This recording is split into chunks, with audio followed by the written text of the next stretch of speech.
Toc. Voilà, ça enregistre.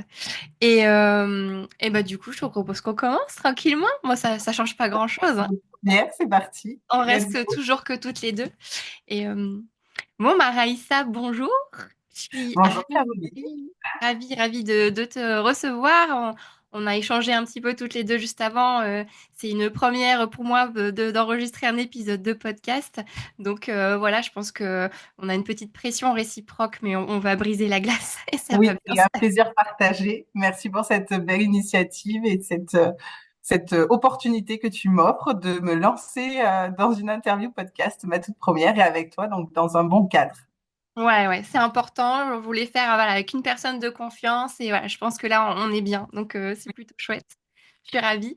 Bah, nous, Raïssa, je pense qu'on s'est eu en contact un peu bah, grâce à LinkedIn et je pense que ça permet des belles rencontres. Je pense que c'est l'occasion de faire passer des messages parce que voilà, des fois, on peut se dire que c'est un réseau un peu qui peut être superficiel où chacun essaye de se vendre, mais moi, je trouve que j'ai noué de belles rencontres à travers ce site et t'en es la parfaite illustration. Donc voilà, c'est le petit message que je glisse. Oui, Euh, Raïssa, ce que je te propose pour bah, peut-être aussi te présenter, qu'on apprenne tout doucement à un peu mieux te connaître, je voulais te proposer un petit jeu de rôle et de trop bien. dire, voilà, je te donne une mission, tu es biographe, ça devrait te Ok, parler, et ça tu va. dois écrire un peu l'histoire de ta vie, donc finalement ton autobiographie. Euh, Excellent. Qu'est-ce que tu écrirais? Voilà, à quoi ça ressemblerait? Voilà, je te laisse une réponse libre et spontanée. D'accord, d'accord. Mais qu'est-ce que j'écrirai? J'écrirai, je sais pas la forme encore. J'adorerais le faire sous comptine, mais là, tu vois, je suis incapable de le faire d'un coup. Mais j'aime bien la légèreté des comptines, même si je suis nulle en écriture de chansons. Mais j'aime les comptines pour cette légèreté-là. Et je raconterai que mais je me suis toujours baladée, que j'ai toujours aimé grimper aux arbres, me balader de jouer. J'ai toujours aimé jouer, donc merci pour ce jeu.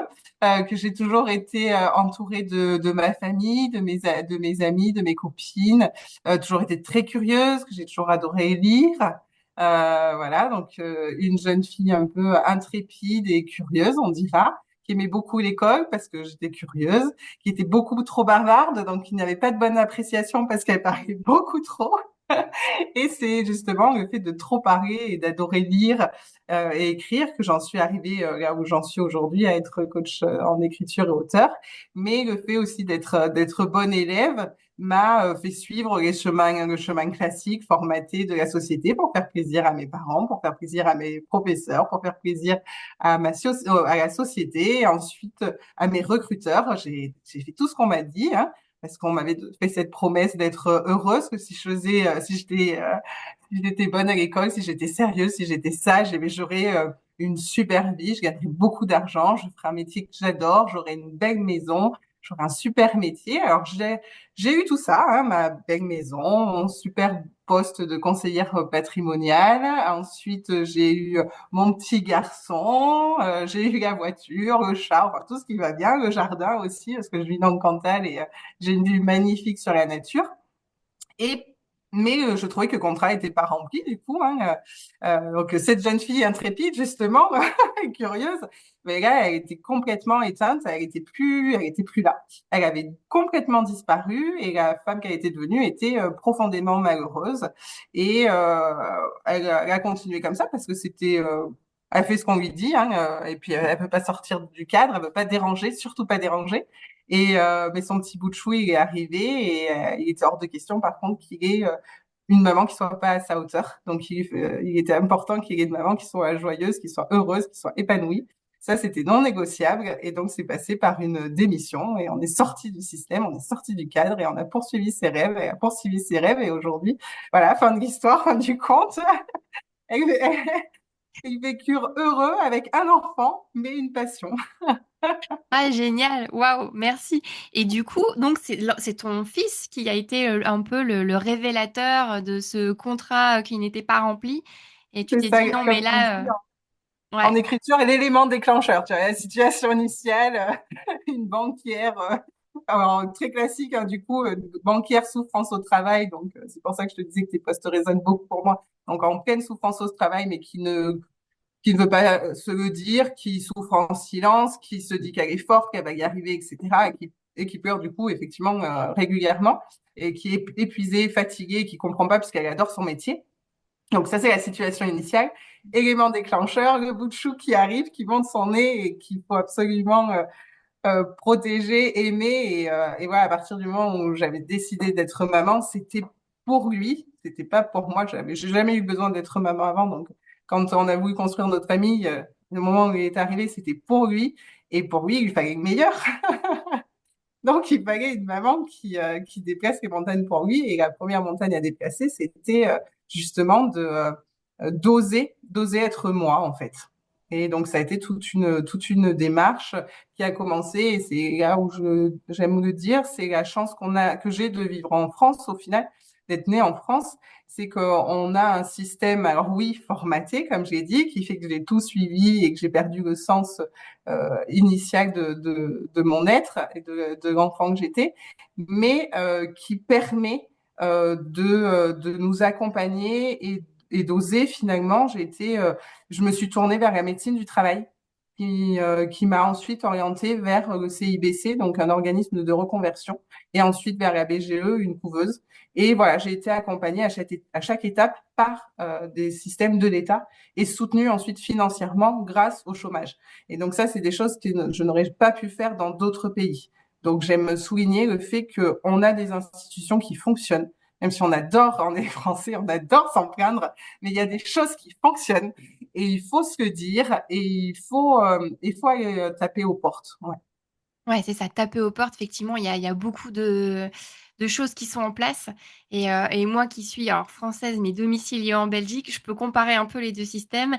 Et c'est vrai qu'on se dit, non, mais la France, quand même, en tout cas pour l'entrepreneuriat et pour d'autres choses aussi, il y a quand même des choses qui sont vraiment chouettes pour nous accompagner, ne pas nous laisser tout seuls. Donc, tu as raison de le soulever. Ouais. Et, quel regard tu portes aujourd'hui, enfin voilà, tu vois, par rapport à cette ex-banquière épanouie, parce que c'est sur ton profil LinkedIn, c'est quoi le bilan que tu tires un petit peu de ça à aujourd'hui, parce que c'est jamais fini, tu es en chemin. Oui, oui, Mais oui, oui. Le bilan, c'est que vraiment, j'ai pris la meilleure décision de ma vie. Euh, ben oui, qu'il faut explorer, qu'il faut oser, qu'il n'y a rien de facile, mais voilà, qu'il faut s'écouter en fait. Ouais, on dit souvent de pas s'écouter. Et une personne qui s'écoute, voilà, c'est péjoratif de s'écouter parce que on est trop malade, on est trop fatigué, on est trop ceci. Donc moi, je ne m'écoute pas, je déteste ça, je déteste m'écouter. Et en fait, c'est ça que je retiens, c'est que non. Et donc c'est ce que j'apprends aussi petit à petit c'est de m'écouter, d'écouter mes intuitions, d'écouter ce dont j'ai envie en fait, parce que je me rends compte que je faisais ce que les autres attendaient. Voilà, c'est ça le bilan, c'est que j'ai jusqu'à 40 ans, parce que là j'ai fêté mes 40 ans cette année, enfin l'année dernière du coup, j'ai fait ce que les autres, j'ai fait plaisir aux autres, parce que soit je m'écoutais pas, je voulais pas savoir en gros ce que j'avais besoin, parce que je trouvais ça égoïste. Et donc, je suivais un chemin que les autres me construisaient. Et comme je suis très adaptable, j'aime trouver des solutions et tout, ben, j'y arrivais toujours. Hein. Donc, il y avait pas d'obstacle, quoi. Et puis, je réussissais ce qu'on me demandait de faire. Et jusqu'à ce que, justement, voilà, le contrat, je me suis dit, mais il n'est pas rempli parce qu'au final, je suis pas heureuse et c'est pas juste, quoi. J'ai fait tout ce qu'on me demandait et au final, c'est moi qui vais pas bien. Donc, ça, il y a un truc qui va pas, quoi. Donc, ouais, ouais.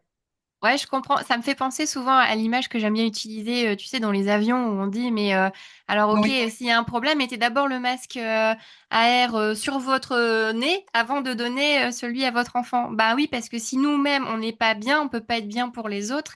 Et c'est cette image-là qui me vient quand tu racontes un peu ça. Exactement, exactement. Cette image est tellement parlante et je l'ai eue au tout début de l'entrepreneuriat. Voilà, je l'ai eu souvent en tête. Donc après, voilà, je veux pas que tout le monde gâche son boulot et surtout pas. Il faut que ce soit dans sa nature parce que Mm. l'entrepreneuriat est vraiment un processus qui demande beaucoup d'énergie, beaucoup de remise en question, qui amène beaucoup de doutes. Donc voilà. Hein, mais c'est de s'écouter. Voilà, le bilan, ce serait de s'écouter et que je pense que le cœur sait. C'est gnangnan et tout ce qu'on veut, mais je crois que le cœur sait. Le cœur, c'est ouais. Et jusque-là, ça te réussit plutôt pas mal. J'ai l'impression que... Oui, alors voilà, il y a quelque chose que je dis souvent, une image aussi que je donne souvent, c'est que pendant des années, je m'en étais pas aperçue, mais quand on me disait ça va, vu que je suis polie et que je suis toujours de bonne, enfin j'essaye d'être de bonne humeur, je disais toujours ça va. Je disais toujours ça va. Et à partir du moment où j'ai démissionné, je me rappelle encore de ce premier ça va, un vrai ça va, mais il a été hyper marquant. Et là, je me suis rendu compte, mais c'est la première fois depuis des années que je dis ça va et que je le pense, et ça fait un bien de dingue. Donc, demandez-vous, est-ce que vous dites des vrais ça va? Si c'est pas des vrais ça va, ah, il va falloir creuser, il va falloir pousser, parce que voilà. Et depuis depuis cette décision, je dis des vrais ça va. Je souris tout le temps, j'ai pas pleuré, hormis pour le mariage de ma sœur.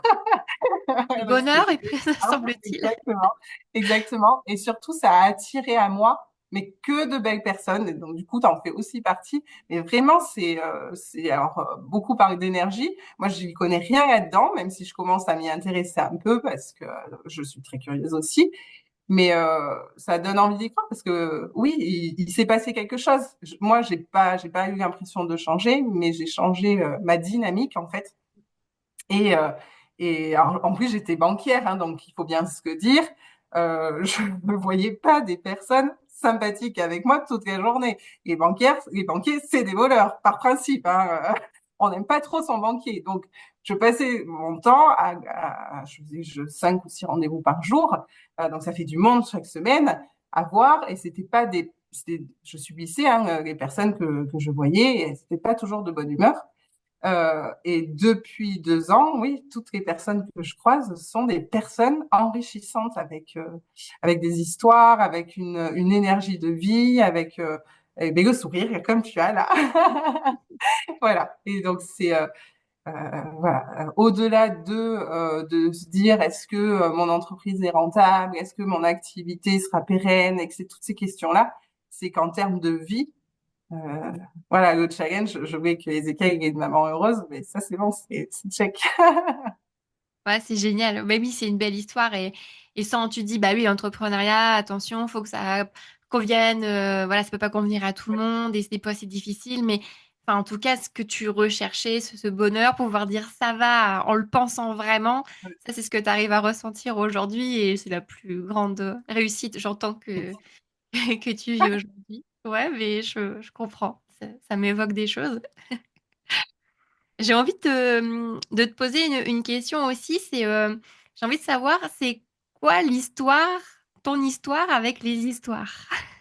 Ça te Ah, mon parle? histoire avec les histoires. Alors, elle est marrante.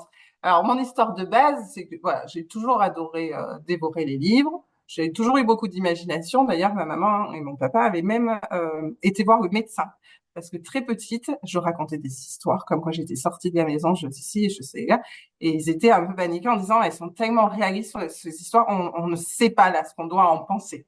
Donc, ils avaient peur, ils avaient un peu peur. Non, non, mais c'est bon, elle est juste atteinte du syndrome de l'imagination débordante. Voilà le diagnostic du docteur. Ok, Ça a je commencé là connaissais pas déjà. celui-là. Non, ouais, un nouveau syndrome. Je suis bourrée de syndromes, de l'imposteur, de la bonne élève, de l'imagination débordante. Il faut que je me soigne. Et donc, avec l'écriture, je me soigne, tout va bien. Mais, et du coup, en fait, après, ouais, il y a 2 autres histoires dans l'histoire, des histoires que tu me demandes. Mm. Et vrai, c'était ben, un ex qui en avait marre parce que je suis très bavarde et qui me disait, mais en fait, tu veux pas écrire, en fait. Tu parles tellement, tu veux pas écrire au moins m'entendre. Oui, mais ça, c'est une super bonne idée, quoi. Donc, j'ai commencé comme ça, avec des nouvelles, avec des textes pour dénoncer sur les sujets d'actualité qui me marquaient. J'étais sur des plateformes en forme d'auteur et je partageais, et c'était chouette. Et un jour, ma sœur me dit, enfin, je dis à ma sœur, oh, ce serait trop bien, on est nostalgiques toutes les deux, ce serait trop bien de pouvoir revivre ces souvenirs.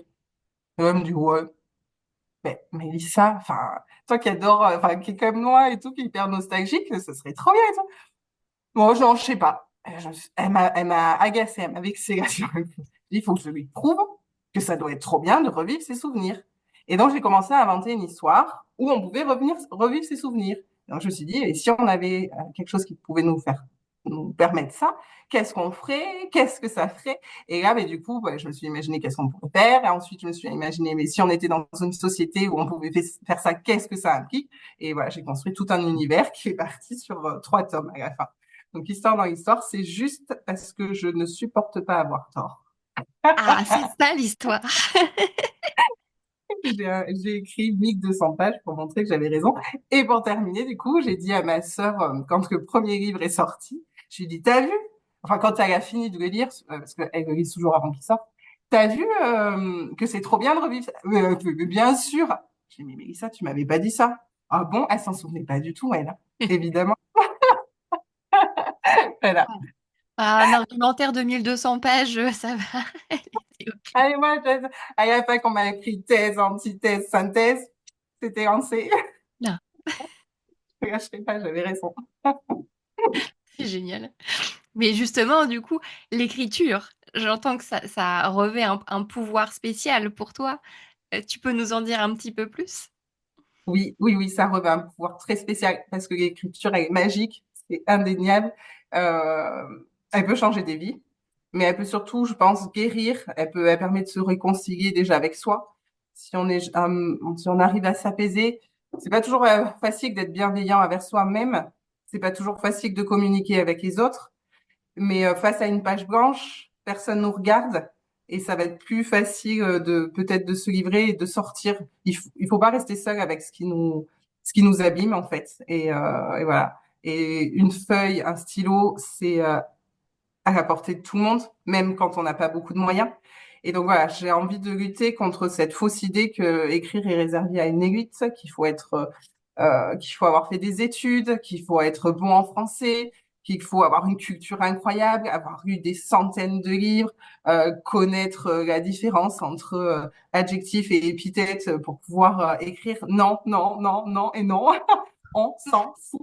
On s'en fout. On écrit pour soi déjà. De toute façon, je pense que la clé déjà, c'est d'écrire pour soi. Voilà, pour se faire du bien. Donc pour moi, l'écriture est pleine de bienfaits.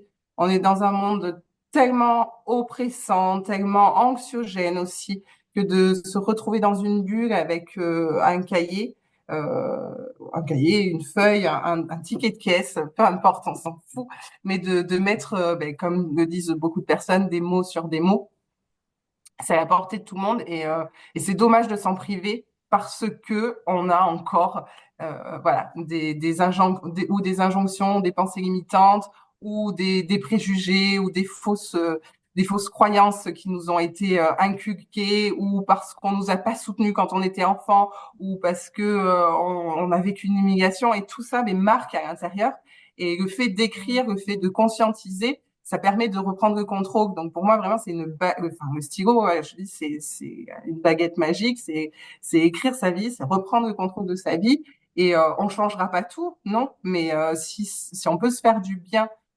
sans dépenser parce que aussi il y a ça, on dépense des 1000 et des 100 dans des clopes par exemple parce que du coup on compense quelque chose, on a besoin donc dans des clubs, ça peut être dans l'alcool, enfin dans d'autres addictions, ça peut être dans des passions aussi. Il y en a qui collectionnent des chouettes. Hein, enfin voilà, mais on fait ce qu'on veut, mais du coup, voilà, on a besoin de remplir un vide. Et je pense qu'on peut le remplir aussi en écrivant. Mais en plus de remplir ce vide, enfin, c'est nous qui le remplissons avec ce qu'on est, et ce dont on a besoin. Et en plus, voilà, il y a une démarche qui va au-delà de remplir un vide et qui, je suis convaincue, nous connecte aux autres. Et c'est ça qui est important parce qu'en plus, voilà, mes premiers romans, c'était une dystopie qui dénonçait notre aliénation aux nouvelles technologies qui sont censées nous connecter et qui nous isolent.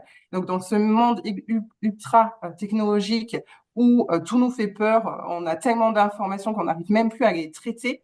Reprendre ce stylo, donc c'est quand même symbolique par rapport au numérique, et se reconnecter à nous pour pouvoir mieux se connecter aux autres et plus avoir peur de l'autre, je pense que c'est hyper important. Donc c'est pour ça que je milite pour affirmer que l'écriture est accessible à tous. Ouais, non, mais c'est ça, parce que du coup, donc toi, t'accompagnes les femmes principalement, c'est ça? Tu Oui, j'ai peux. beaucoup de femmes. Ça y est, on a eu 2 hommes dernièrement. Et Ah, si j'accompagne, enfin, là, il y a le troisième qui arrive la semaine prochaine. On va écrire un livre de romance en plus. Donc, pour un homme, j'adore casser les codes comme ça. Mais oui, j'accompagne beaucoup de femmes, oui. ouais, super. Et bah, peut-être pour les personnes qui nous écouteront, quelqu'un pour qui ça peut faire encore peur, mais pour qui, voilà, ça soulève des petits frissons, des petits papillons dans le ventre que de se lancer à écrire, pour qui ce serait un doux rêve encore inaccessible. Tu dois les rencontrer aussi, ces personnes-là. C'est quoi finalement les premiers peut-être conseils, les choses que tu leur dis Les à ce premiers moment-là? conseils, alors déjà, c'est d'oser, voilà, c'est juste se dire, vous avez le droit, c'est de donner le droit, de prendre ce droit. On a le droit d'écrire, même si ce sera jamais lu, peu importe. Et après, voilà, c'est de choisir son but d'écriture. Pourquoi j'écris? Et ça permet une introspection et de répondre à cette question sans masque. Se dire, voilà, est-ce que si je dis que je vais écrire pour publier, qu'est-ce que les gens vont penser de moi? On s'en fout.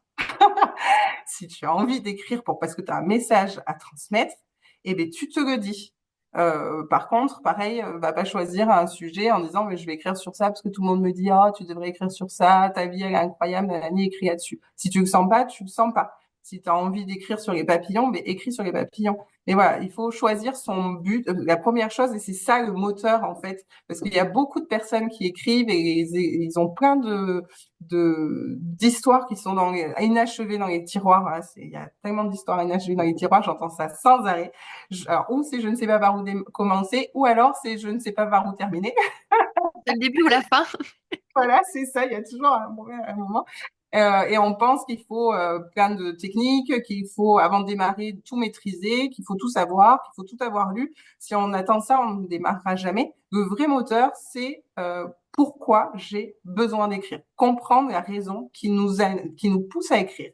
Et après, la deuxième, c'est qu'est-ce que j'ai besoin, sur quoi j'ai besoin d'écrire, qu'est-ce que j'ai envie de transmettre, quel est mon message qui me prend au trip et qui va faire que je vais être trop content le matin parce que je vais aller écrire, je vais prendre mon petit carnet, je vais faire des recherches, je vais me former parce que évidemment qu'il faut se former à acquérir certaines techniques, mais ne vous empêchez pas d'écrire parce que vous ne connaissez pas les techniques. Au contraire, commencez à écrire, voyez là où ça flanche, là où ça où ça manque, où ça coince, et après, allez chercher ce dont vous avez besoin. N'essayez pas de tout apprendre. Enfin, c'est comme n'importe quelle discipline. On commence par un stage de 2 heures, on voit si ça nous plaît, mais dans ce cas, on s'inscrit et puis on fait de l'initiation. Donc, tout le monde commence par une initiation. Pourquoi les auteurs veulent sortir leur roman d'une traite sans faire de plan, sans faire premier jet? Gobert a fait 4500 pages de correction de Madame Bovary. Alors, si lui a fait 4500 pages de correction, qui sommes-nous pour faire un super roman d'un coup parce qu'on a déjà tout appris avant? Non, ça marche pas comme ça reste un art. Donc, il faut créer. Un art, ça commence par de la création. Complètement, mais plein de choses dans ce que tu dis parce que ça parle du syndrome, on va revenir au syndrome, mais le syndrome vraiment du perfectionnisme. Enfin voilà, c'est je me lance pas tant que c'est parfait, la peur de décevoir, peut-être la peur du regard des autres, enfin voilà, l'imposteur, bonjour. Et en même temps, tu parles aussi de la notion de talent, et là, je fais référence au livre, bah, il est là. Le talent n'est pas une fiction, voilà, ici, de Sama Karaki qui est vraiment super. Alors, voilà. Et où elle nous dit en fait que ben en fait le talent en gros il n'existe pas et que derrière le talent bah, c'est des gens qui ont bossé, qui se sont trompés et qui ont recommencé et que bah parfois l'histoire en fait des raccourcis pour que ce soit joli et que ça donne envie mais qui ne sont pas vraiment le reflet de la réalité. Donc voilà, ça fait la part belle en fait à tout le travail qu'il peut y avoir derrière. Et même si certaines personnes peuvent avoir certaines prédispositions, enfin, en gros, c'est accessible si Oui. ben, tu t'en donnes un Alors, peu les moyens. Voilà. Voilà. exactement. Quelqu'un qui a du talent et qui ne travaille pas, il ne se verra jamais son talent. Quelqu'un qui n'a pas de talent mais qui travaille comme un dingue peut dépasser quelqu'un qui avait du talent et qui n'en a pas profité et qui n'a pas saisi cette opportunité. Donc, il ne faut pas se décourager. Il ne faut pas se décourager. C'est du travail. Mais après, oui, autant choisir un domaine où on a quand même une aisance. Moi, Mm. demain, faut pas me demander d'aller chanter à The Voice. Je peux travailler toute ma vie, ma voix ne se prêtera pas. C'est comme ça, c'est comme ça. Et je n'aime pas, donc je ne vais Bah, pas aller pousser mes capacités voilà, à un moment, je vais m'essouffler et je vais abandonner parce que les doutes, parce que voilà, il y a quand même un point crucial, c'est ces fameux doutes, ils sont partout. Donc, si on n'a pas quelque chose qui nous anime et une foi qui est quand même là, on va abandonner. Et du coup, c'est là où on va pas parfaire son talent et on va pas aller trouver le diamant qui était en nous parce que on va s'arrêter en chemin de fatigue, de doute, de lassitude, etc. Alors que si on s'est posé la question du but, qu'est-ce que je veux? Qu'est-ce que je veux et comment je vais l'atteindre. Et donc là, au moins, on va concentrer son énergie au bon endroit et on va aller parce que voilà, c'est une montagne au départ hein, et après on la gravit pas à pas et on s'équipe et on avance. Mais il faut choisir sa montagne. Est-ce qu'on la prend parce qu'on va aller chercher la neige ou est-ce qu'on la prend parce qu'on veut avoir une vue sur des paysages tropicaux? Enfin voilà, faut choisir la bonne montagne. exactement. Et après, on choisit son niveau de couleur de prise en fonction de qui l'on est. Mais complètement, oui, oui. Et je pense que tu parles aussi de notion de plaisir aussi. Et je pense que ça, c'est clé. Et quand on est un peu déconnecté du plaisir, se reconnecter à son pourquoi pour avancer, enfin voilà, et Oui, ça me essentiel. paraît essentiel. Donc tu soulèves plein de choses à travers ton discours et je ne suis que en phase avec ça, qui se rassemble beaucoup à l'approche qu'on a aussi en coaching quand on aide les personnes à atteindre un objectif et écrire un livre est finalement un objectif que l'on peut Complètement. Voilà, atteindre. c'est pour ça. Voilà. Après, On se voilà, j'ai un retrouve beaucoup. parcours universitaire et j'ai aimé appliquer les enseignements et les disciplines. J'ai fait du marketing, etc. Dans mon ancien boulot. Donc, j'ai essayé un peu de raccrocher toutes les disciplines que j'avais expérimentées et je les ai appliquées à l'écriture parce que je suis convaincue qu'il faut du travail, qu'il faut de la préparation, que ce n'est pas inné et qu'on peut aller chercher des outils sympathiques ailleurs. Donc, voilà, dans le marketing, dans d'autres arts, dans le sport, toutes ces notions qui fonctionnent ailleurs fonctionnent aussi dans l'écriture. Et c'est comme ça que j'ai bâti ma méthode. Voilà. Ouais, génial. Et parce que ça, c'est ce que tu fais pour accompagner les autres, mais tu es toi-même aussi écriture. Enfin, écriture. Tu es écriture, oui. Je- tu incarnes l'écriture. Voilà. Mais je crois que tu as un petit projet en gestation aussi. Enfin, je dis je crois, je sais. Est-ce que tu veux nous en parler un petit peu? Et je crois qu'il est particulièrement important pour toi. Et Il est particulièrement important et il illustre aussi le fait qu'il faut être prêt. Comme j'ai expliqué, j'ai commencé à écrire en 2014.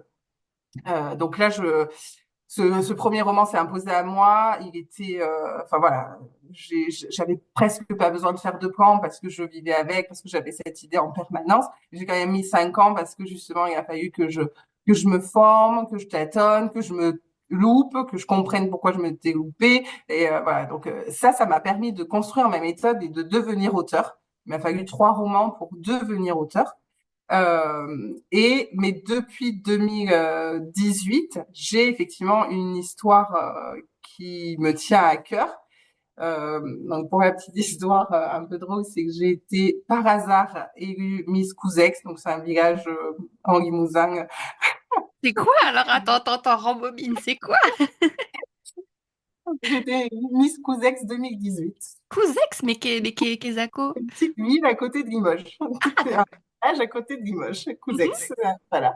Et à ce moment-là, enfin, il faut faire un discours quand on parade pendant l'élection. Et moi, mon discours, c'était de dire que j'avais envie d'écrire un livre sur ma maman. Donc, je l'ai dit officiellement en 2018, mais je n'étais pas prête. Et il a fallu la naissance de mon petit garçon, là aussi, pour, pour faire un travail sur moi. J'étais devenue maman et ça m'a permis de reprendre contact enfin, pas de reprendre contact parce qu'on n'avait pas perdu contact, mais moi, pour me protéger, je m'étais éloignée et enfin voilà, je faisais l'autruche. plus rien n'existe, il n'y a pas de passé, voilà. Et là, j'ai eu un autre regard sur notre vie mère-fille, sur notre vie de famille, et j'étais enfin prête à discuter avec elle, à entendre son histoire, à entendre toutes ses blessures, et pour les coucher ensuite sur le papier. Mais voilà, j'aurais jamais pu écrire ce livre en premier.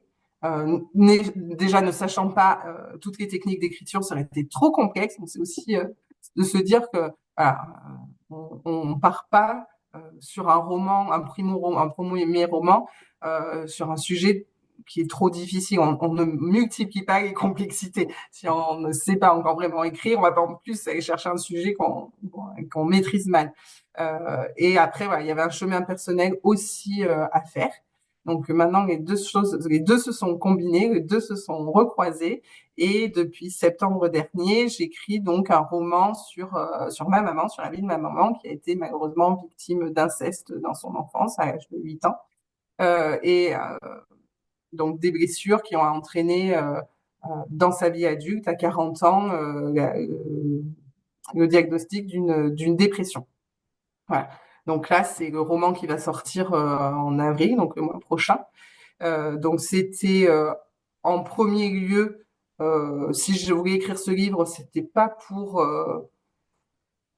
être lu au départ, c'était pour ma maman, pour lui montrer que oui, je l'avais entendu, oui, je l'avais cru, oui, on l'avait compris, parce que la dépression est une maladie compliquée, forcément pour les malades, mais aussi pour l'entourage. Même si on est bienveillant, même si on est aimant, il y a des phases qu'on ne comprend pas forcément, même si on est empathique. Et c'est vrai que on peut avoir du coup des réactions ou des non-réactions ou des paroles ou des fuites, ça a été mon cas, qui sont blessantes, qui aggravent la situation. Et donc j'avais vraiment envie de raconter à sa place pour qu'on comprenne bien en fait le mécanisme, le processus, qu'on comprenne à quel point ce n'est pas une volonté d'embêter le monde en fait, on est malade. Mais voilà, j'avais besoin de faire ce travail, de me mettre à sa place déjà et de faire ce travail mère-fille, donc de reconnecter toutes les deux et de lui donner un sens à elle. Voilà. Si j'écris ce livre au début, c'est pour lui donner un sens à elle, parce que la dépression, maladie grave, souvent assortie de tentatives de suicide malheureusement, ou enfin, et beaucoup de malades se sentent morts de l'intérieur, et nous, c'est vraiment ce qu'on ressentait pour ma maman. Et on a toujours su avec mes sœurs que donc il y a eu toute une période où c'était un peu un fantôme, quoi. Et on savait qu'on allait avoir des enfants et que quand ils arriveraient, ces petits-enfants, elle allait revenir. Enfin, elle allait reprendre vie. Et c'est exactement ce qui s'est passé. Donc déjà, on a eu un moment de répit. On est toujours dans ce moment de répit, mais on sait très bien, aussi bien qu'on savait que quand ils arriveraient, elle revivrait, on sait très bien que quand elle saura qu'il n'y en aura plus derrière, il y aura plus de raison de vivre en soi. Donc ce livre, c'était voilà, trouver lui donner une raison de vivre et lui témoigner ma présence, le fait que je l'aime, voilà, c'est toutes ces choses-là. Donc ce livre, au début, c'était pour elle et moi. Et en l'écrivant, le fait de l'écrire, le fait d'en parler autour de moi, beaucoup de personnes se sont livrées. On dit qu'elles souffraient aussi de dépression et m'ont expliqué comment elle le vivait elle, et ça ressemblait tellement à ce que nous on avait traversé, à ce que maman me disait, etc. Je disais mais en fait tout résonne tout le temps. Elle est pas unique. Enfin, on est unique, mais dans la façon de vivre la maladie, on n'est pas unique. Et je me suis dit mais ça va permettre, parce que c'est là où je trouve ça admirable, c'est que ma mère nous a toujours parlé de ce qu'elle avait vécu, de l'inceste, de la violence intrafamiliale. Elle nous a toujours tout partagé, et j'ai découvert qu'elle nous avait protégés comme ça, parce que dans tout ce qui est mémoire transgénérationnelle, etc., le fait d'avoir des fantômes et des non-dits pèse beaucoup sur les lignées, et ça aurait pu nous causer des difficultés à nous. Et en fait, elle nous a protégés de tout ça sans le savoir. Je dis, mais il faut être fort pour parler de tout ça. Il faut être fort parce que quand on en parle, en plus, elle n'a jamais été crue, que ce soit par son entourage, que ce soit par les médecins. Enfin voilà, il y a très très peu de personnes qui ont cru. Donc c'est déjà fort de pouvoir en parler. Je me suis dit, elle a cette force-là. Il faut qu'on utilise cette force-là pour aider aussi les autres qui vivent la même chose, mais qui le gardent que pour eux. Donc montrer que non, ils ne sont pas seuls, que non, ce n'est pas de leur faute et que euh, oui, malheureusement, dans nos sociétés, à l'heure d'aujourd'hui, c'est normal ce qu'ils ont vécu, mais ce n'est pas de leur responsabilité. Et ça, c'est très difficile à faire passer comme message, mais ce que j'en comprends et pour en discuter avec beaucoup de personnes, c'est que eux vont se sentir coupables de ce qu'ils ont fait, mais s'ils voient la même situation vécue par quelqu'un d'autre, ils vont avoir de la bienveillance à l'égard de cette autre personne. Donc je me dis peut-être qu'en lisant et en s'identifiant, parce que quand on lit un livre, et j'ai fait volontairement, je l'écris volontairement à la première personne avec le jeu, pour que le lecteur s'identifie encore plus, donc pour deux raisons, pour que l'entourage puisse comprendre la maladie, mais pour aussi que les personnes qui sont victimes ou malades s'identifient et comme elles auront de la bienveillance envers maman, parce qu'on dire elle n'est pas coupable, que cette bienveillance puisse peut-être, je ne sais par quel mécanisme, se répercuter sur eux, quoi. Voilà. Ouais, effectivement, c'est vrai qu'on cette dureté qu'on peut avoir pour soi-même, en soi-même, et la culpabilité qu'on peut peut-être ressentir quand on est victime, c'est des mécanismes que tu connaîtras mieux que moi et tu t'en parleras mieux. On est aussi dans une époque où les langues se délient quand même aussi enfin. Et ça, je pense que c'est un bon moment aussi pour donner la parole et une vraie chance aussi que ta maman, malgré l'épreuve et puis la souffrance qui l'accompagne au quotidien, a su mettre des mots là-dessus, verbalement, pour vous protéger aussi. Voilà, tu disais de manière inconsciente, mais en tout cas, elle a pu verbaliser des choses sans trop de tabou, j'entends. Et Oui, que, et que ça a permis peut-être déjà d'avoir déjà quelque chose de sain, si on peut dire, ou d'apaisé dans la famille. exactement. Tout à Ouais. fait. Tout à fait. Alors, je me souviens d'un post que tu avais fait il y a quelques semaines et c'était un peu le déclic parce que je voulais qu'on parle de ça. Tu parles de dépression. Moi, je t'ai entendu, enfin, je t'ai lu, je t'ai vu écrire de bipolarité aussi. Alors, bipolarité, de ce que j'en sais, c'est que ça passe aussi par une phase dépressive et une autre phase plus up. Hop, Ouais, ouais. c'est ça. Du coup, bah, Attends, tu peux manie, nous... Ouais, manie, ouais, phase maniaque. maniaque, Euh, ouais, c'est le mot que je cherchais. Ouais, ouais, c'est ça. ouais, ouais. Et du coup, c'est donc quand tu écrivais ces mots-là, tu parlais de ta maman, c'est ça? Mm. Oui, donc elle a été diagnostiquée bipolaire. Alors l'importance du diagnostic aussi, justement parce que ça permet de reconnaître, c'est une reconnaissance. Euh, il y a beaucoup de malades qui m'ont dit justement, enfin, nous, personnes lambda, si on nous, entre guillemets, colle ce diagnostic de dire vous êtes dépressif, ben, notre monde s'écroule. Alors pour des personnes qui vivent avec, parce que le temps de se rendre compte qu'on est malade, le temps de se rendre compte que ce qu'on fait, le fait d'aller super bien un jour, enfin, ça dépend. Il y en a c'est sur des périodes, il y en a c'est pas, ma maman, ça va être dans la même journée. Hein, ça va être tout va bien et la seconde d'après, il y a des démons qui clairement c'est des démons qui ont contaminé, je dirais ça comme ça, mais qui la rattrapent et ils sont tellement omniprésents et tellement dans son être que il y a même plus de déclencheur pour que ça redescende d'un coup. C'est ça peut, enfin, on peut même plus identifier le déclencheur, mais donc ça peut prendre du temps. Le diagnostic peut prendre du temps, même souvent prendre du temps parce que c'est pas parce qu'on va être très, très, très fatigué qu'on va avoir une grosse fatigue. On va toujours trouver des raisons rationnelles. J'ai trop travaillé ou c'est l'hiver, nos défenses immunitaires, machin. On va pas tout de suite, et parce qu'on ne s'écoute pas, on va pas tout de suite se tourner vers des professionnels. D'autant qu'en plus, tout ce qui touche à la santé mentale est là aussi est bourré de préjugés. Donc, quand on est malade, c'est normal d'aller voir son docteur. Par contre, si on va voir un docteur parce qu'on se sent pas bien psychologiquement, c'est qu'on est fou. Alors que non, c'est juste qu'on est sain et, et c'est normal d'aller voir un coach sportif quand on a besoin de faire de l'exercice, c'est normal d'aller. Mais par contre, c'est pas normal de discuter avec un spécialiste quand on veut comprendre un peu ce qui se passe dans notre tête. Bon, donc voilà, l'importance de dédiaboliser la relation avec le fait de juste de poser une question, juste de se faire accompagner, ouais, de se faire accompagner. Et malheureusement, de ce fait-là, du fait on ne doit pas être égoïste, on ne doit pas s'écouter, du fait que si on commence à suivre une thérapie, c'est qu'on est fou, on laisse passer, on est encore plus en proie à euh, c'est l'humeur qui varie, en fait. Clairement, c'est l'humeur qui varie. Même dans la dépression, c'est l'humeur qui varie. Et, euh, et ça prend du temps.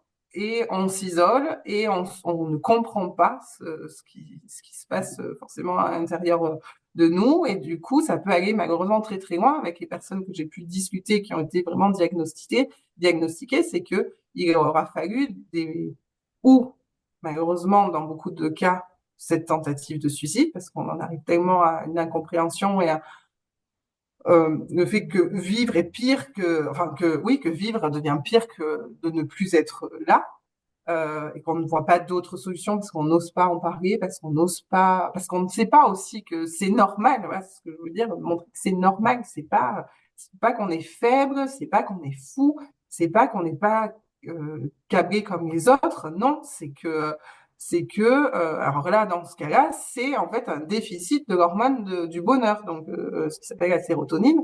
Donc c'est physiologique, c'est pas enfin ou chimique, je suis nulle là-dessus, mais bon bref, mais c'est pas juste une volonté, c'est pas juste une lubie de se dire ouais ben, les autres ils arrivent à se lever, pas moi, moi je fais pas l'effort. Non, non, non, c'est que dans notre corps il y a quelque chose qui est déréglé, d'où les régulateurs d'humeur, les antidépresseurs. Euh, qui, alors, soit dit en passant, ne sont pas, parce qu'il y a aussi pas mal de fausses croyances autour. Moi, j'avais celle-ci de se dire que qu'il y a une dépendance, donc on a peur de prendre des antidépresseurs. Sur les antidépresseurs, il n'y a pas de dépendance. Sur d'autres médicaments, il va y en avoir. Donc, après, ça ne se prend surtout pas tout seul, mais quand on ressent le besoin, c'est tout de suite le réflexe, c'est d'aller voir son médecin, point. Point. Et si notre médecin ne nous écoute pas, on change de médecin, on va en voir un autre. Mais à partir du moment où on verbalise, il faut verbaliser, ou faire une lettre, ou écrire, ou voilà, peu importe, ou faire un post, ou envoyer un message, mais voilà, et de pas se sentir de pas se sentir faible. Et donc tu parlais de la bipolarité, pardon, parce que je m'éloigne, mais Hum, la bipolarité, alors il y a plusieurs types de bipolarité. Après, je connais pas tout. Justement, je commence encore plus à creuser, etc. Parce que moi, ma maman a été diagnostiquée, parce que pareil, hein, il y a pas, c'est pas magique et les médecins ne savent pas tout. Mais c'est comme dans toute maladie, hein. Il y a des virus, pareil, le Covid, quand il est arrivé, on savait pas tout, hein. Enfin, voilà, il reste encore la médecine, il y a encore plein de mystères. Et donc, ils savaient pas trop entre la mélancolie, la bipolarité, etc. Donc, enfin voilà. Et après, derrière, euh, de toute façon, l'important c'est de diagnostiquer pour ensuite chercher à tâtons en fonction de chaque personne, de chaque maladie. Et c'est un couplage entre médicaments, accompagnement thérapeutique et soutien. Le soutien fait aussi partie de la solution et du traitement, le soutien, ou par ses proches si on a cette chance-là, ou dans des groupes de parole, ou dans des groupes, peu importe le groupe, enfin, mais voilà, s'entourer parce que la première chose, c'est l'isolement parce qu'on se sent pas comme les autres et on va couper les liens ou on va, ça c'est souvent justement c'est enfin, c'est très fréquent chez les personnes bipolaires, c'est qu'elles ont une grande capacité à donner le change. En fait, donc la bipolarité, comme je disais, c'est des phases, alors, comme pour simplifier, on dit des phases up et des phases down. Donc des phases up, on est plein d'énergie, on peut bouffer le monde, on a l'impression d'avoir des super pouvoirs, d'être meilleur que tout le monde, mais enfin, sans côté négatif. C'est vraiment, voilà, tout est possible, tout est possible. Donc on vole. Et ce qu'il faut se dire aussi, c'est que souvent, mais cette énergie qui est épuisée pour être dans ces phases up, quand on retombe, la chute, elle est encore plus raide. Et ben, la durée de ces phases serait complètement variable d'une personne à l'autre, et même pour une même personne, les personnes, je connais une personne, elle pensait qu'elle s'en était sortie, ça faisait 6 mois où elle avait l'impression d'être stable, mais finalement elle montait un peu, et quand elle est tombée, ça a pris encore plus de mois de remonter. Donc en plus, voilà, il y a ce côté vicieux de quand on est up, on se rend pas compte qu'on est up. On le voit quand on est en phase dépressive, mais quand on est en phase maniaque, on ne le voit pas parce que tout va tellement bien qu'on ne le voit pas. Après, on apprend aussi à se comprendre, à se connaître, et ça, on l'apprend à partir du moment où on a été diagnostiqué et on sait comment ça fonctionne. Ouais, c'est ça, comme tu Et dis. Ouais. ouais, non, mais pardon. Non, non, non, mais oui, parce que tu dis, il y a des phases up et on s'en rend pas compte, et ce qui fait que du coup, peut-être on peut lâcher tout ce qui est accompagnement ou soutien thérapeutique, médicamental, etc. Et puis, ben, quand on retombe, c'est encore plus rude. Ouais, J'entends aussi que ça peut être long aussi pour poser un diagnostic et mettre oui. un nom sur la Mm. maladie. Donc, Et ouais, on se rend pas compte tout de suite. C'est après, avec cet éclairage-là, qu'on se dit, ah, mais tiens, mais en fait, ça explique ça. Et des périodes de vie, mais même qui peuvent remonter à l'enfance. On s'est dit, ah, mais moi, je pensais que j'étais juste une enfant bizarre. En fait, non, c'est juste que, ben, voilà, j'étais déjà malade au final. quand tu dis je, tu parles de toi? Alors, non, je dis je parle des Ok. personnes qui m'ont. Ouais, ouais, ouais. Non, ouais, c'est maman donc maman C'est dans souffre ton de roman. diabète. Voilà. Et je mets le jeu c'est toujours pour Ouais, ouais, ouais. qu'on s'identifie plus facilement. Non, pour l'instant, je ne suis pas diagnostiquée. Même avec les éclairages, je me dis, je vois peut-être sur certaines personnes pour l'instant. Non, mais effectivement, il y a alors, apparemment, c'est pas, ça n'a pas été prouvé que c'est génétique, mais tu as statistiquement 2 à 4 fois plus de chances de traverser une dépression quand dans ta famille, quelqu'un a souffert de dépression. Enfin, quand tes parents ont souffert de dépression. Ouais. Ouais, Donc d'accord. forcément, ça a toujours été dans ma tête de me dire, enfin oui, j'ai toujours eu en tête de me dire, est-ce que ça va pas me rattraper à un moment ou à un autre? Et la Oui, question, elle est toujours là. Ouais. Mm. ouais, je pense que c'est ça pour les enfants. C'est de se dire, ben, du coup, comme je suis sa fille, son fils, j'ai plus de chances d'avoir cette maladie-là et de vivre, en fait, finalement, déjà avec un prisme, un biais, un filtre un peu déformant et qui Ouais, peut tout nous à fait. conditionner. Enfin, oui, Ouais, complètement, complètement. Mm. oui, c'est ça. Dans toi, en tant que petite fille d'eux, ça s'est déclaré comment? Est-ce que, moi je connais très mal, mais de ce que tu connais toi, c'est quelque chose avec lequel on est donc, prédisposé, j'entends peut-être en partie. On est avec ça? Est-ce que ça arrive subitement un jour dans notre vie? Ça se passe, ça Ouais, a toujours été comme ça dans ton cas? Parce qu'en plus, je fais juste une petite aparté, et tu l'as très bien dit tout à l'heure, une personne bipolaire ne ressemblera pas à une autre personne bipolaire. oui, Bien sûr, il y a des traits communs, mais chacun son parcours de vie, sa singularité. Je trouve que c'est important tout à fait, tout à de fait. le Et non, remettre. et les origines, pour moi, voilà, ouais, ça reste un mystère. Je parle de ma maman parce que voilà, c'est le cas que je connais. Et elle, pour moi, enfin voilà, c'est comme ça que je l'ai mis dans le livre, c'est qu'elle a été empoisonnée. Au final, voilà, à 8 ans, avec ce qui lui est arrivé, elle a été empoisonnée. Elle a lutté ensuite. Pour moi, pour elle, enfin pour moi, enfin bref. C'est une maladie contextuelle pour le coup. Ouais, voilà. Euh, Elle aurait eu un autre parcours de vie. Je peux pas dire qu'aujourd'hui elle serait dépressive, enfin ouais, bipolaire. Euh, pour des personnes que j'ai côtoyées, il y en a où pareil, des contextes de vie, le travail, souvent, la famille aussi, des traumas, des chocs. Des chocs vont. Alors, est-ce que ça accélère quelque chose qui était déjà là? Est-ce que ça le crée? Ça, je suis incapable de te répondre. Et pour d'autres, voilà, comme je te disais, qui m'ont raconté que finalement, elles se rendent compte, bon, ça a été diagnostiqué par exemple à 20 ans, mais à partir du moment où ça a été diagnostiqué, elles se disent, mais en fait, je me rappelle, petit ou petite, je faisais ci, je faisais là, et je n'étais pas comprise, et je me sentais comme ci, et je me sentais comme ça. Elles n'avaient jamais dit, elles n'avaient jamais verbalisé ou formulé ou conscientisé, mais avec le diagnostic, voilà, des choses remontent en fait. Mm. Ouais.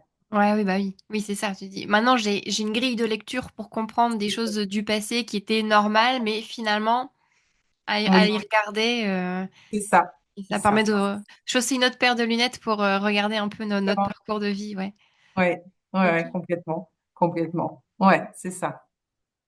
Donc là, tu nous disais tout à l'heure, donc le livre est prêt pour sortir en avril, c'est dans un mois, c'est ça? Oui, oui, oui, Ouais, oui. ok. C'est ça, c'est dans un mois. Donc là, on est en plein dans le lancement, en train de Donc il est régler quelques. terminé. Pardon. Il est terminé. Alors, l'écriture est terminée, oui. Et là, Ok. j'ai eu, c'est mardi, j'ai récupéré le manuscrit à la correctrice.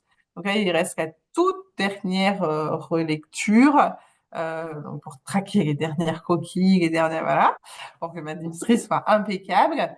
Ensuite, j'attends encore la préface de mon médecin. Donc très très importante pour moi et là aussi ben, c'est le hasard des rencontres. Il se trouve que mon médecin a fait une thèse il y a 10 ans, même il y a plus de 10 ans, en 2013, sur les violences les violences sexuelles intrafamiliales sur mineurs. Donc exactement le sujet que j'aborde. Et elle a étudié 58 cas en collaboration avec le juge des enfants de Toulouse et elle a essayé en fait de sortir des grandes tendances pour sensibiliser les médecins traitants qui sont en première ligne dans les familles pour essayer d'identifier. Mais la difficulté, c'est cette identification peut être assimilée à de la stigmatisation. Mais voilà, en même temps, quand on est enfant, si on vient te dire, si on vient te sortir d'un enfer, on dit, ben, on t'a stigmatisé, mais très bien, stigmatisez-moi en fait. Qu'est-ce qu'on s'en fout d'être stigmatisé quand on vit le pire? Mais voilà, on est dans une société de politiquement correct et il ne faut pas discriminer, il ne faut pas stigmatiser.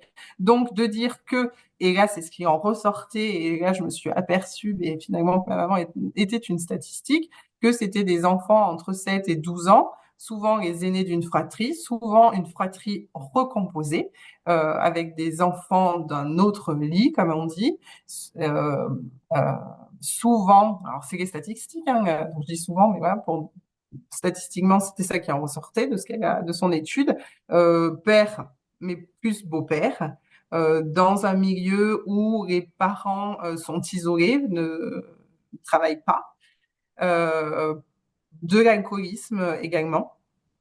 Euh, et, euh, et donc oui, c'est stigmatisant, mais comme je l'ai dit, vous avez juste décrit la situation de ma maman. Elle avait 8 ans, c'était une fille, c'était la deuxième.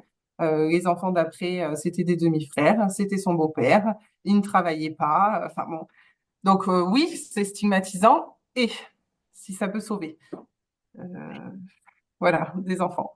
Donc, c'est une thèse qui a fait aucun bruit, qui est passée complètement inaperçue, qui a eu aucune avancée là-dessus. Les médecins sont protégés par, alors, ils peuvent briser le secret professionnel pour faire un signalement quand ils détectent, mais encore faut-il leur donner les moyens de détecter, mais on ne doit pas stigmatiser. Voilà. Donc, j'attends cette préface. Je fais une parenthèse, mais parce que c'était important pour moi de dire cette Complètement. partie aussi du rôle de la société, clairement, le rôle de la société. Ce silence, ce politiquement correct protège qui en fait? Il faut bien se le dire, ça donne quartier libre aux agresseurs. Donc à un moment, il faut aussi prendre nos responsabilités.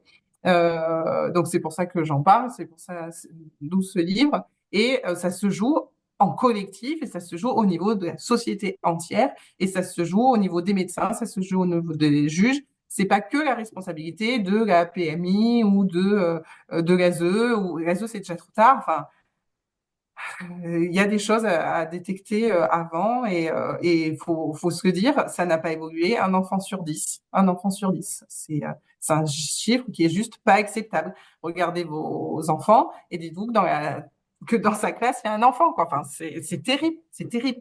Ça ne va pas mieux, mais tant qu'on n'aura pas envie d'en parler parce que ça nous dérange, voilà, j'ai encore été confrontée à ça. Ma correctrice qui me dit c'est dur. Et forcément, ça m'a posé des questions. Je me suis dit, mince, elle n'arrive pas à le lire. Qu'est-ce que je fais? Ce que j'ai écrit, ça va être mal reçu? Et là, je me suis dit, oui, c'est dur pour une femme de 50 ans, mais ça a été vécu par une enfant de 7 ans.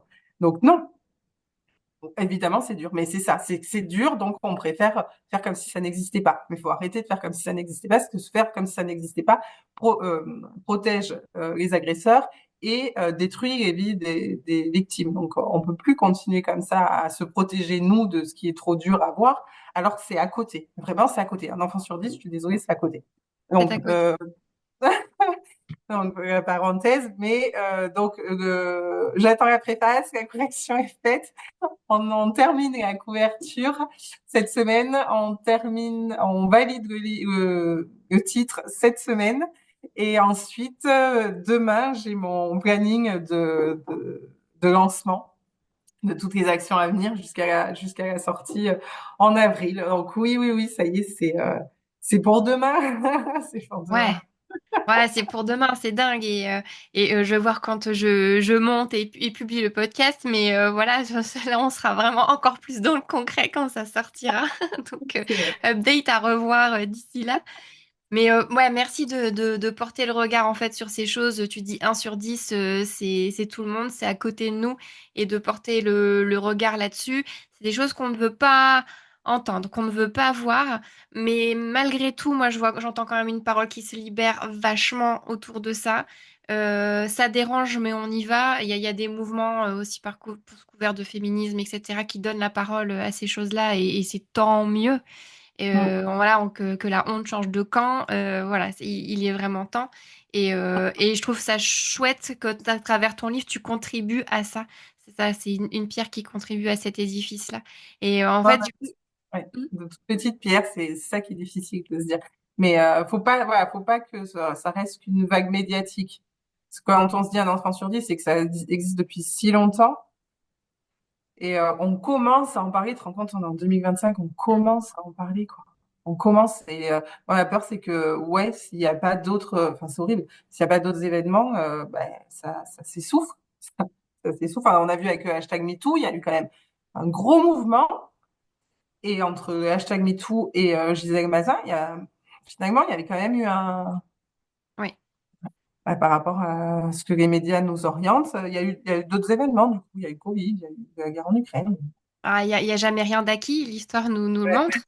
Et en même temps, voilà, quand on peut voir des images d'archives, d'interviews de grands littéraires, avoir des propos assez un peu trop, enfin, libérés et Oui, voilà, juste oui, pas on a acceptables, avancé quand et même. des choses qui ne se disent plus. Bon, Oui, après, oui, faut pas mettre ça sous couvert de bienséance, faut aussi oui, oui. Parce que, que ce soit. exactement. Ouais, c'est ça. Moi, en fait, c'est ce chiffre, 1 sur 10. Je me dis, on a l'impression que les Ouais. choses évoluent. Il y a même une évolution. On commence à essayer de partager la charge mentale. Donc, on se dit, il y a quand même la place de la femme. On commence aussi à évoluer sur ces choses-là. Mais en fait, et que l'homme, on parle du nouvel homme ou je sais pas quoi. Enfin, bon, bref, il y a toute cette nouvelle vague comme quoi. Et on se dit, mais c'est génial, on avance. Et après, tu as ce chiffre quoi, qui te dit, mais on avance ou en vrai, non. Enfin, Ouais, il y a on encore va. beaucoup de poussière sous le tapis. Mais ouais, c'est ça. Ouais, c'est effrayant. Ouais, c'est effrayant. Ouais.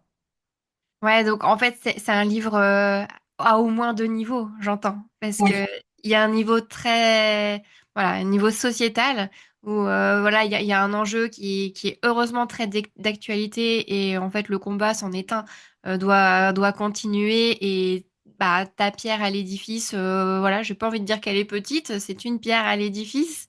Et bravo pour ça, c'est un sujet auquel je suis très sensible, et on devrait tous l'être. Donc, bah, merci pour cette contribution. Et puis aussi, un autre niveau beaucoup plus intime. voilà, que je traduirais par un rapprochement mère-fille, et tu le disais en début, et un cheminement. Et j'avais une question qui me brûlait les lèvres, c'est du coup, c'est est-ce que ta maman l'a lu, ce livre? Est-ce que c'est un projet? Moi, je veux savoir. Il arrive demain. Il arrive demain. Donc, elle ne Alors l'a oui, pas encore lu, elle j'entends. ne l'a pas encore lu. Et donc, voilà, merci de rappeler voilà, qu'il y a deux touches. C'est cette touche d'espoir. Parce que comme je dis, ouais, moi, ça reste à mon petit niveau, le fait de dénoncer. C'est important, mais je reste réaliste et je crois que je suis un peu pessimiste, mais voilà. Voilà, moi, ma grosse pierre, on va dire, c'est plus ce témoignage d'espoir, plus ce témoignage voilà, en direction des victimes au final. Je peux pas faire un travail au niveau des agresseurs, c'est trop gros. Voilà, comme je dis, ça, c'est notre responsabilité collective. Mais d'apporter de la douceur aux victimes. Hier, j'ai reçu un message, parce que là, du coup, les gens me contactent et je me dis, ben, ça y est, j'ai réussi. Bon, pas encore, mais voilà, j'ai déjà réussi. Une personne qui m'a dit merci pour sa caresse des cicatrices encore ouvertes. C'est juste sublime cette phrase. Juste, ah, voilà, c'est oui, c'est ça mon ambition, caresser des cicatrices encore ouvertes. Super, Donc, donc je le ce vois très message, bien en citation, en quatrième de couverture, tu sais. ouais, grave, j'ai demandé si je peux le citer, parce que c'est merveilleux, il a tout compris. Oui, c'est ça mon objectif, c'est de montrer que, parce que après, en plus, bon, c'est des gens, il y a pas mal de gens aussi qui nous connaissent, qui me connaissent sous cet aspect, ou comme je disais au début de l'interview, ben ouais, je rigole, je suis cool, machin, je souris, j'aime bien, et on se dit pas, bah, que ça a été forcément difficile pour moi, avant. Et voilà, c'est pour rappeler que oui, oui, oui, on a tous, donc n'en ayons pas honte, c'est ça qui nous construit, c'est ça qui nous forge, c'est ça qui nous fait avancer, au contraire. Et voilà, c'est ça que je veux montrer que il y a, mais en le faisant à plusieurs, il y a un moyen de se guérir et j'espère et voilà c'est ce que j'essaie de faire avec maman donc c'est la touche d'espoir du roman c'est notre relation mère-fille ma relation mère-fille du coup qui a tellement avancé que là en ce moment on a fait la sieste mais elle est à la maison elle vient m'aider à la maison alors c'est quelque chose qui n'aurait jamais pu se produire avant parce que on ne se voyait pas beaucoup on ne se parlait pas beaucoup là elle vit avec moi pendant 2 semaines donc c'est on a passé un cap incroyable et et du coup, j'ai perdu une fille, tu vois. Mais voilà, je suis contente. Elle est là. Elle est là. Et c'est la touche d'espoir de dire, voilà, il y a même des liens qui ont été, qu'on croit, ou coupés, ou trop étendus, ou trop douloureux. Rien n'est impossible, rien n'est figé. Et on peut remettre, voilà, cette douceur au cœur de nos vies, avec l'écriture. J'en suis Ouais. convaincue. Mais c'est Oula. génial. Ouais, ouais.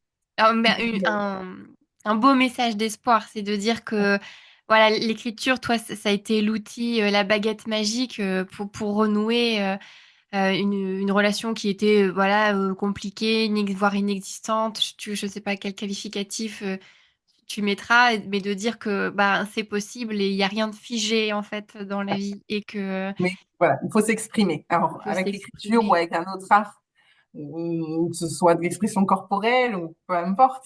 Mais ouais, ouais, ouais, je pense s'exprimer. Ouais. Ouais, ça c'est un bon conseil. Ouais, c'est chouette. Bah, merci beaucoup, Raïssa, pour tout ce témoignage. Enfin, voilà, c'est riche. On a abordé plein de choses ensemble. Ouais, non, mais c'est super. Moi, j'ai appris à mieux te connaître aussi parce que je te connais à travers tes posts LinkedIn que je trouve bah, d'une plume, voilà, toujours sensible, juste. J'aime beaucoup. J'ai appris à voilà un peu mieux te connaître. On a parlé entrepreneuriat, on a parlé écriture, on a parlé histoire de vie, de relations mère-fille, de maladie de combat contre voilà ces problèmes, ces graves problèmes d'inceste et toutes les conséquences que ça peut avoir. On a eu une discussion voilà intense et légère en même temps. Voilà, c'est tout ce que j'aime. Et je te... Mais merci beaucoup pour ta confiance et de t'être livré comme ça. Voilà pour cet exercice, j'ai pris beaucoup de plaisir. Voilà, Moi aussi. sache-le. Moi aussi, merci à toi de m'avoir donné la parole sur tous ces sujets qui comptent tellement à mes yeux. Vraiment, et puis pour tes questions pertinentes, pour et ton accueil, pour ton sourire, pour toute cette lumière là, qu'il y a autour de toi. Merci pour tout ça. J'ai passé un super moment pour ce premier podcast. Ça a été super rapide, ça a été super naturel. Donc, merci pour tout ça, Caroline. Bah non, mais c'est super chouette. Donc vraiment, j'en suis ravie. Si on veut conclure, voilà, là, on enregistre là, on est le 6 mars. Bon, voilà, je ne sais pas quand parviendra aux oreilles des auditeurs. Ton livre, est-ce qu'il a déjà un titre? À partir de quand on peut le retrouver? Enfin, voilà, si tu veux nous partager ça avec plaisir. Euh, oui, oui, oui. Normalement, sous réserve, normalement, c'est Si seulement j'avais su pleurer, Ouais. qui devrait sortir mi-avril, mais sur donc si vous tapez Raissa Quadio, donc K-O-U-A-D-I-O, où je médite, mon activité de coach en écriture, il y a déjà la possibilité de faire des précommandes. Donc c'est déjà ouvert. Voilà. Oh, super, je vais aller faire un tour alors. Après, je mettrai les coordonnées là où ça va bien et il n'y a pas de souci. Mais ouais, vraiment, bah, c'est chouette. Moi, voilà, tu m'as bien donné envie d'aller creuser un peu cette écriture. Parce que j'ai pas encore lu de livre de toi, donc ça pourrait bien être le premier pour Ça me apprendre à va, te... ça me va. Et, et voilà, donc tu contribues à ma petite pierre. Complètement, voilà, complètement. Bah, super. Bah, merci beaucoup, Raïssa. Moi, je te dis à très bientôt parce qu'on continue de se suivre. C'est toujours un plaisir. Et voilà, à Encore bientôt. merci. Merci du fond du cœur, Caroline. À très Merci. vite. Salut. Salut.